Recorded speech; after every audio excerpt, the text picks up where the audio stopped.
Bonsoir. Tout d'abord, j'aimerais remercier les organisateurs, en commençant par Julien, de la Fondation pour le Progrès de l'Homme, et aussi l'initiative suisse sur les multinationales.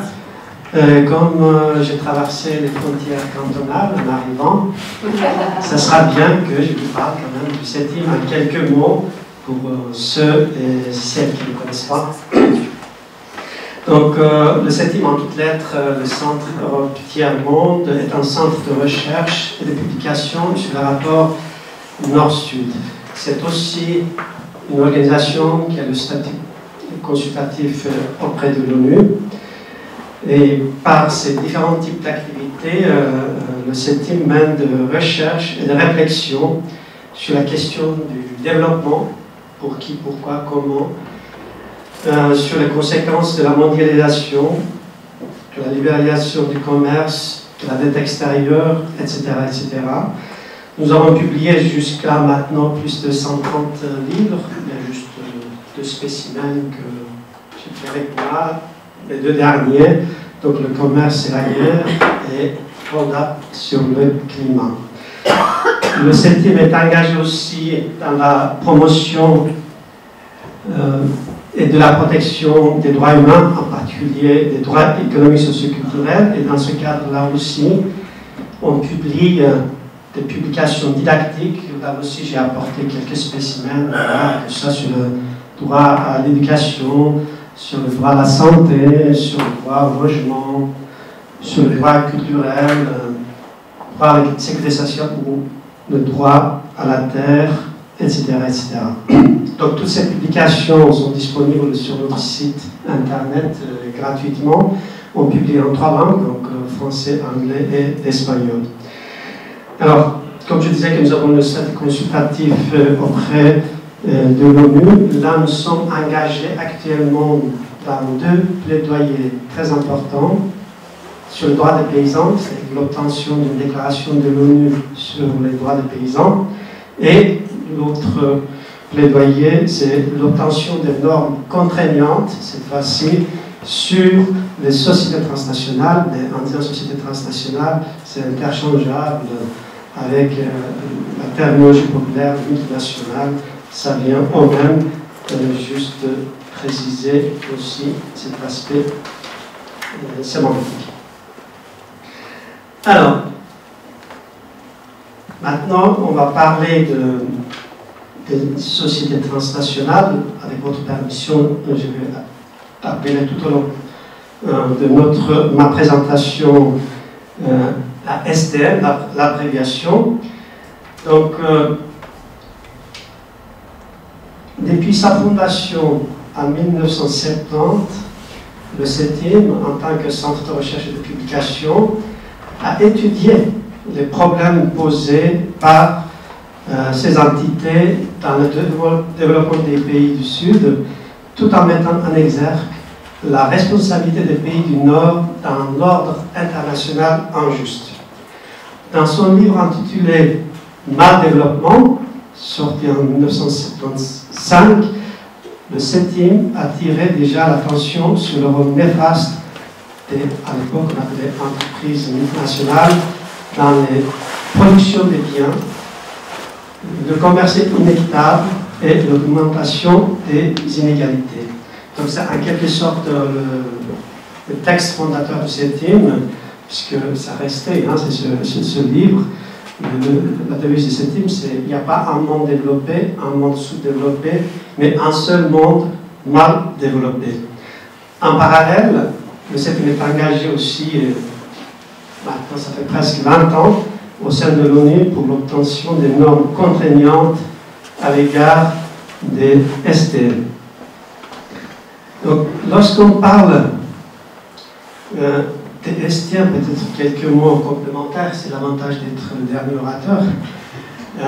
Il faut tenir compte que depuis les années 1990, nous assistons à l'offensive du capital financier et l'adoption de toute une série de normes internationales favorables aux STM. Évidemment, il y a les accords multilatéraux et bilatéraux sur le commerce et les investissements notamment. Donc ces accords ignore les droits humains, le droit du travail et les normes sur l'environnement. Tout ça, donc, ça a été bien présenté par Béatrice et Marie-Laure, je ne vais pas revenir là-dessus, mais j'aimerais peut-être ajouter que les STM peuvent aussi commettre des crimes de guerre, crimes contre l'humanité. Évidemment, il y a le travail des enfants, il y a les droits syndicaux on en a parlé, mais aussi des crimes financiers. Si on tient compte de tous ces aspects-là, ça représente quand même des violations massives de pratiquement tous les droits humains à travers le monde. Donc, le fait que ces entités, ça il faut le dire, depuis maintenant plus de 3 décennies, ont été promus comme agents de développement. C'est comme ça qu'on a présenté, on parle des investissements, on parle des emplois. Donc,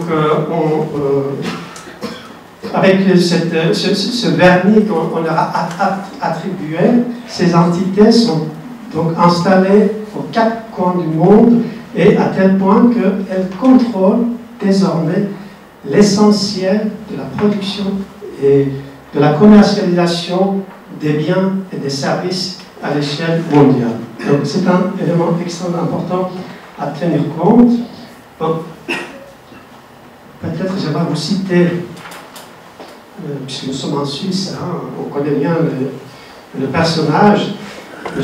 Percy Barnevik, qui a donc fondé ABB, plutôt il a fusionné, il y avait 2 entités, une compagnie suisse et puis une compagnie suédoise, qui est devenue ASEA Brown Boveri. Il disait il y a une quinzaine d'années, je cite, hein, je définirai la globalisation par les libertés pour mon groupe d'investir où il veut, le temps qu'il veut, pour produire ce qu'il veut, en s'approvisionnant et en vendant où il veut, et en ayant supporté le moins de contraintes possibles en matière de droit du travail et des conventions sociales. Fin de citation. Donc, malheureusement, ça devient une réalité de nos jours. C'est ça le problème. C'est pas parce que ces entités, bon, bien sûr, il faut faire des affaires, il faut produire, mais dans quelles conditions, comment, et pour qui, comme toutes ces questions-là ne sont pas posées évidemment par ces entités, puisque c'est la seule motivation, c'est faire des bénéfices. Les bénéfices pour qui? C'est pour les actionnaires majoritaires ou des propriétaires. Et ça s'arrête là. Donc c'est ça le grand problème qu'il faut retenir. Et en parallèle, nous assistons à quoi? Nous assistons à l'affaiblissement des États politiquement et économiquement. Puisque pendant 30 ans, on a matraqué, l'État c'est bureaucratique, l'État ne sait pas faire les choses, donc on va privatiser. Quand on privatise, est-ce qu'on peut demander à une entité privée, qui est là pour faire des bénéfices, d'assurer un service public? C'est ce qui est le rôle de l'État. Donc, ça pose vraiment un problème de la démocratie, bien sûr les droits humains, mais aussi démocratie, mais aussi l'autodétermination des peuples. Il est arrivé, donc, en parlant des accords commerciaux et des accords sur l'investissement, on a donné tellement de pouvoir à ces entités peuvent traîner les États devant des juridictions internationales qui sont des... excusez-moi. Donc, il existe par exemple le tribunal privilégié de ces entités. Il y a une structure qui existe au sein de la Banque mondiale, donc ça s'appelle CIRDI, Centre international des règlements différents. Donc ces entités peuvent traîner devant cette juridiction les États et puis demander des indemnités, des indemnisations pour des produits qui ne sont jamais produits ou pour réclamer quand les contrats sont annulés par un État donné, en se basant là-dessus, ils réclament des indemnités. Donc ça arrivait même dans des pays européens comme l'Allemagne, qui a dû sortir des milliards, alors que l'Allemagne voulait sortir du nucléaire, par exemple, ou fermer ses usines, ses mines de charbon, etc., etc. Donc vous êtes coincé quelque part avec ces entités. Donc dans des juridictions telles, ça existe aussi à Genève, devant l'OMC, l'organe de règlement des différends, devant toutes ces instances sont conçues de telle façon que la législation nationale et internationale, que ce soit sur les droits humains, que ce soit sur l'environnement ou que ce soit sur le droit du travail, n'existe pas. On ne tient pas compte. La seule chose qui compte, c'est le contrat entre l'État et ses entités privées.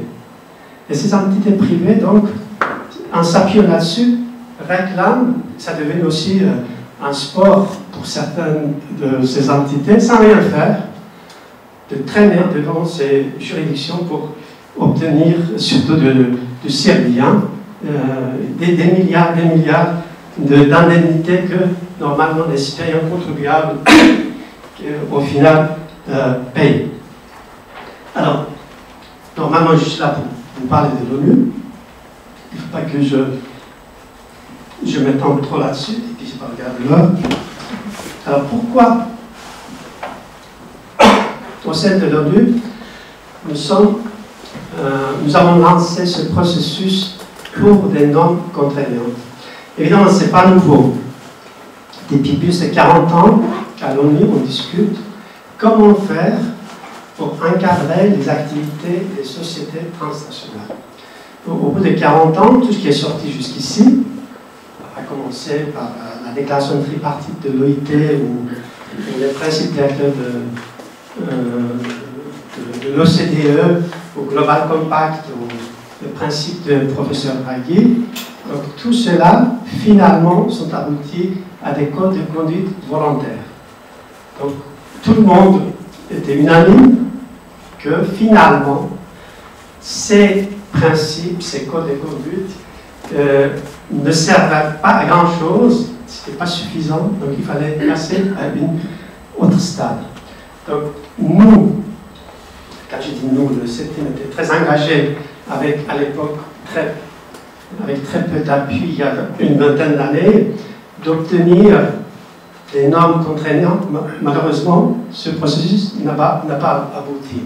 Surtout, ça a été une surprise générale après le principe directeur en 2011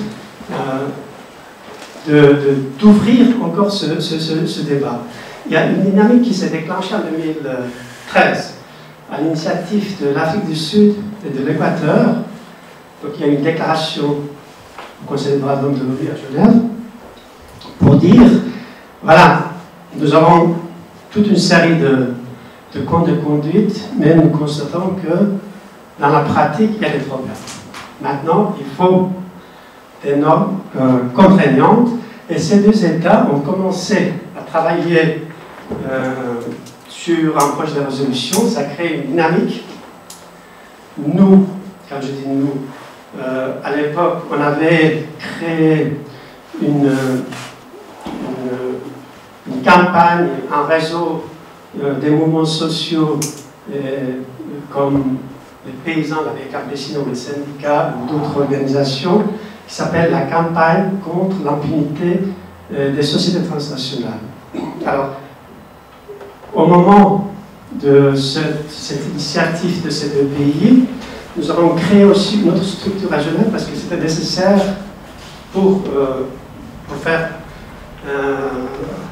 le travail d'information et de sensibilisation auprès des États. Nous avons créé aussi, on appelle toujours une niche, c'est Treaty Alliance. C'est composé surtout des organisations qui ont le statut consultatif auprès de l'ONU, mais aussi des individus. Donc, avec ces deux structures-là, nous avons appuyé cette initiative des deux pays qui a abouti finalement à l'adoption en juin 2014 une résolution. C'est vrai que le vote était très très serré. Hein. Mais finalement, il y a un mandat qui a été créé. Peut-être je vais trouver ce texte-là. Le vote était 20 voix pour, 14 contre et 13 abstentions. Donc sur 47 États membres du Conseil, vous voyez bien qu'il n'y avait pas vraiment la majorité. C'est grâce à cette abstention que c'est passé. Et puis je dois rectifier une petite erreur de ma collègue. La France était membre à l'époque et a voté contre. Donc toute l'Union européenne, plus les États-Unis, le Japon et la Corée du Sud ont voté contre.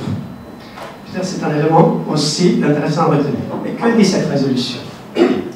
Cette résolution dit qu'il faut adopter, au sein de l'ONU, des normes contraignantes pour encadrer les activités des SDN.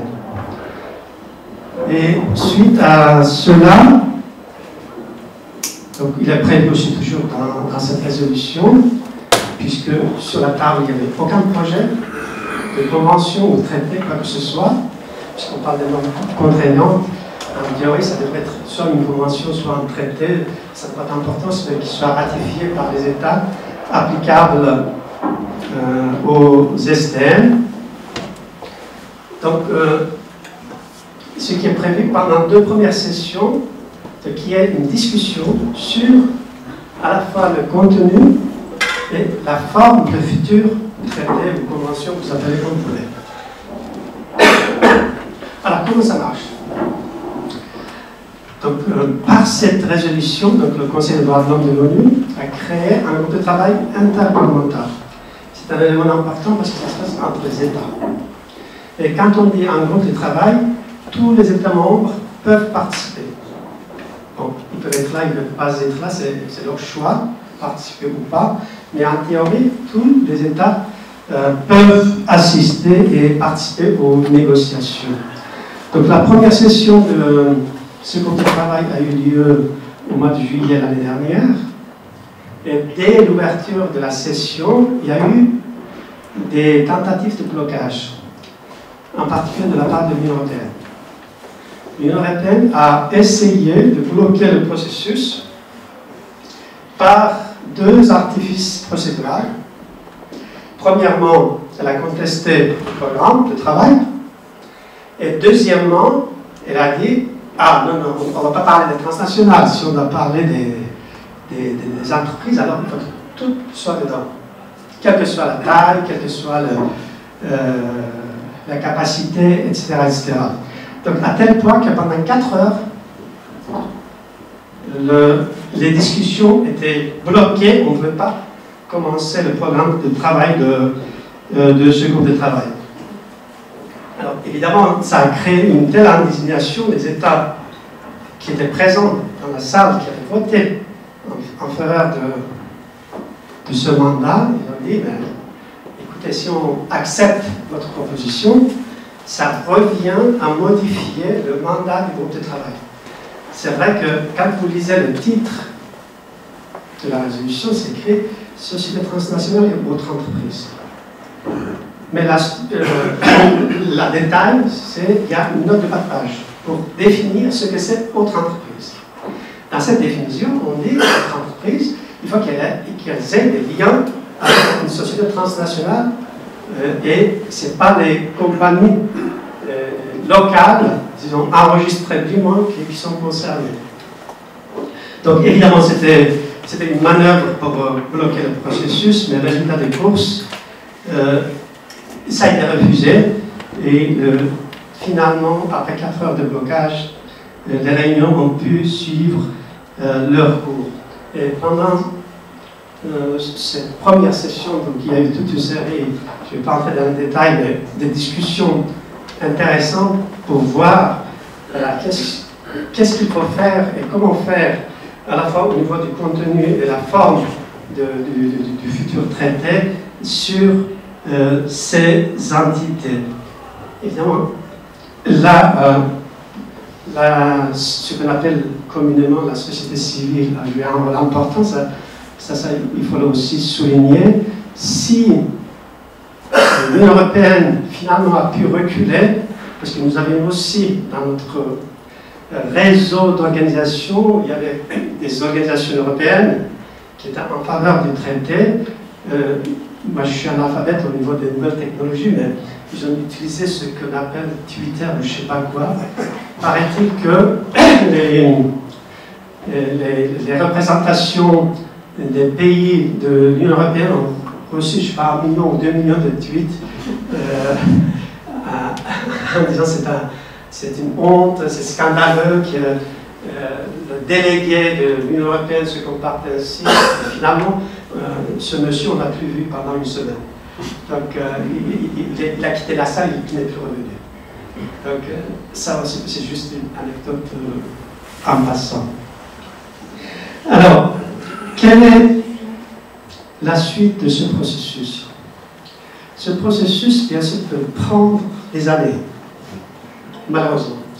C'est le système de l'ONU, parce que nous n'avons qu'une semaine de travail par année, et comme je vous disais, tous les États membres de l'ONU sont invités à participer. Donc c'est un cadre à la fois interétatique, mais en même temps multilatéral. Et évidemment, il y a des intérêts divergents, et il y a aussi des États malheureusement vulnérables à des pressions de ces entités. Donc, c'est, ne serait-ce qu'au niveau, si on oublie l'aspect politique, hein, ne serait-ce qu'au niveau technique, comme il n'y a pas de projet sur la table, donc la présidente rapporteuse, c'est comme ce qu'on appelle à l'ONU, hein, c'est l'Équateur qui assure, doit présenter, donc pas cette année, mais l'année prochaine, parce que cette année, il y aura encore la deuxième session. L'année prochaine, elle doit arriver avec une proposition. Et cette proposition doit être examinée, discutée, décortiquée par les États membres présents. Et seulement ensuite qu'on va envoyer, ça peut prendre 10 ans, ça peut être 15 ans, je n'en sais rien. Je n'en sais rien. Il peut y avoir aussi des blocages procéduraux et autres, parce qu'ils sont champions à l'ONU là-dessus. Donc, seulement après, un texte qui sera adopté en plénière du Conseil, ensuite on va expédier le papier à l'Assemblée générale de l'ONU. Une fois qu'à l'Assemblée générale, normalement ça ne va pas poser de problème, puisque ce sont les mêmes États qui siègent à Genève et à New York. Mais une fois que c'est adopté, ensuite il faut que ça soit ratifié par les États. Et on crée le mécanisme. Et à ce mécanisme, il faut qu'on donne les moyens adéquats. Et il faut que les États, quand même, jouent le jeu. Donc, l'intérêt de... Si je vous explique tout ça, il faut être conscient que c'est un processus, bon, non seulement qu'on discute, ça a été bloqué, hein, évidemment, sous la pression de ces entités pendant 40 ans. Maintenant, il y a disons, une dynamique favorable, parce qu'on a vu aussi les Panama Papers, non? Il y a plein de choses qui sont en train de sortir. Il y a les citoyens ordinaires est scandalisé par le comportement de ces entités, et à juste titre, il y a aussi les États qui sont victimes, quelque part, de ces entités. Donc il y a une dynamique vraiment favorable pour l'adoption des normes contraignantes sur ces entités, mais le système est fait de telle manière à l'ONU que ça prendrait certainement plusieurs années. Ça, il faut être conscient de ça. Ça, c'est le premier élément. Deuxième élément, c'est que l'intérêt, pourquoi on fait ça au niveau international? L'intérêt de l'affaire, c'est que tout ce qui est fait au niveau international, c'est complémentaire au niveau national. Donc, Béatrice a expliqué par rapport à la Suisse cette initiative sur les multinationales, puisque nous n'avons pas de loi pour faire des procès ici en Suisse par rapport au comportement de ces entités à l'étranger. Tout simplement ça. Et nous savons que les transnationales pratiquent ce que j'appelle le tourisme juridique. C'est-à-dire que dans un pays, si elles sont coincées, elles peuvent aller dans un autre pays. Donc, elles peuvent changer le siège. Ou elles peuvent avoir des sièges en même temps dans deux voire 3 pays. Donc, c'est extrêmement compliqué de les coincer.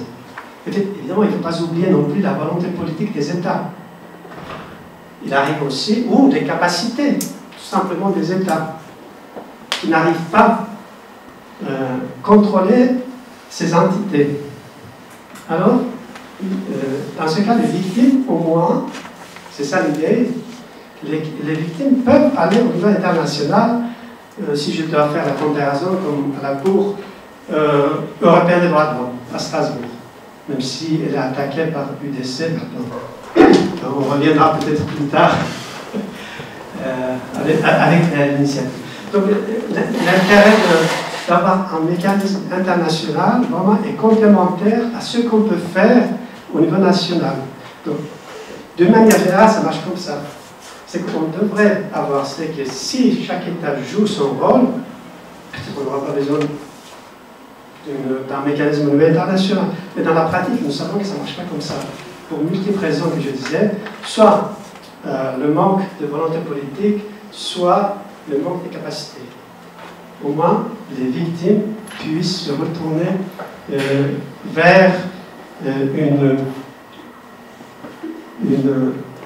une structure au niveau international. Je crois que je vais m'arrêter là. Je viens de terminer une publication là-dessus, plus en détail, hein, je ne vous ai pas dit naturellement, en quelques minutes. Nous sommes en train de traduire, et elle va sortir d'ici dans 2-3 semaines. Si vous êtes intéressé, vous laissez vos coordonnées, on peut vous envoyer par email. On va mettre aussi sur le site, mais comme ça vous serez informé au moment de sa sortie. Et je m'arrête là et puis je vous remercie de votre attention.